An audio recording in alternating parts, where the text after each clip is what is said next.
আসসালামু আলাইকুম গাইজ, আশা করি সবাই ভালো আছেন। তো আজকে আমিও ভালো আছি আলহামদুলিল্লাহ। তো আজকে আমার ফার্মে আমি আবার আসলাম। তো আমার ফার্মের মুরগির বাচ্চাগুলোকে আমি যখন ভ্যাকসিন করাই, তারপর ভ্যাকসিনের পরে যে ওষুধগুলো ব্যবহার করি, তো এই ওষুধগুলো দেখাবো। তো ভ্যাকসিনের পরের নিয়ম হচ্ছে আপনার দুইটা ওষুধ, একটা হলো রেনাসল এডি3 আর দ্বিতীয়টা হলো জিঙ্ক। তো প্রথমে আমরা রেনাসল এডি3 খাওয়াই, কারণ এটাই তো আপনার লিভারে কাজ করে। কারণ আর পরে জিঙ্ক, তো 3 দিন খাওয়াবো রেনাসেন এডি3 আর পরে 3 দিন খাওয়াবো জিঙ্ক। আবার এই মাঝখানে আপনারা একদিন সাদা পানি খাওয়ালে চলবে। তো আমি আজকে রেনাসোল এডি3 খাওয়াতে আসছি। তো দেখুন আমি কীভাবে আমার বাচ্চাগুলোকে ওষুধ খাওয়াই। তো আপনারা দেখেন আমি কীভাবে ওষুধগুলো নিয়ে তারপর ভালো করে জাকি দিয়ে তারপর মিশিয়ে তারপর দেই।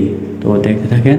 তো গাইস, আপনার যেমন ধরেন আপনারা যদি মুরগিকে ভ্যাকসিন করান, তো মুরগিগুলা আপনার খাবার কম খায়, তাদের মুখে রুচি চলে যায়, যার জন্য এই ওষুধগুলি খাওয়ানো দরকার। আর বিশেষ করে জিঙ্ক খাওয়ালে আপনাদের মুরগির বাচ্চাগুলা খাবার খাবে, কারণ এটা ভিটামিন জাতীয়।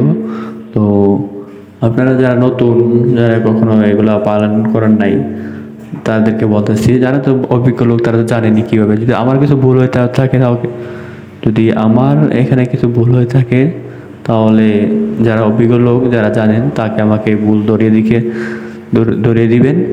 তো আমি যতটুকু জানি, যেভাবে আমি আমার মুরগির বাচ্চাকে ব্রিডিং করানোর পর থেকে যেভাবে আমি মুরগিকে বড় করি, আমি সেইভাবেই আপনাদেরকে দেখাচ্ছি। তো অনেকেই আছে, অনেকের অভিজ্ঞতা যেভাবে করে, তো আমি যেভাবে করলাম আমি সেভাবে দেখাইলাম আপনাদেরকে।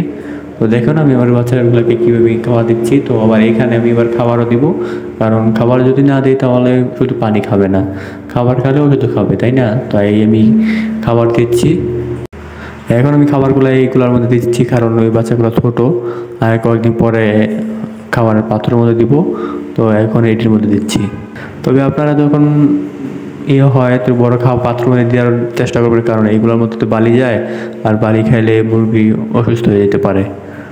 আমি 2-3 দিন পর আর দিব না। মুরগির বাচ্চাগুলো কীভাবে খাবার খাচ্ছে, খেয়ে তারপর ওষুধ খাবে। আমার ছোটো ফার্মটি দেখুন, স্বপ্নের ফার্ম। আমি প্রথমে দেশি বাচ্চা নিলাম, কারণ দেশি বাচ্চা আপনার যে গরম ক্ষতি হয় না, আবার ব্রয়লার হলেও দেখা যায় মারা যায় গরমের জন্য, এর জন্য দেশি উঠাইছি। এরপর ইনশাল্লাহ অন্য মুরগি উঠানোর চেষ্টা করব। তো গাইস, ভালো থাকবেন, সুস্থ থাকবেন। আমার ভিডিওতে যদি কোনো ভুল হয়ে থাকে তাহলে আমাকে ভুল ধরে চেষ্টা করবেন।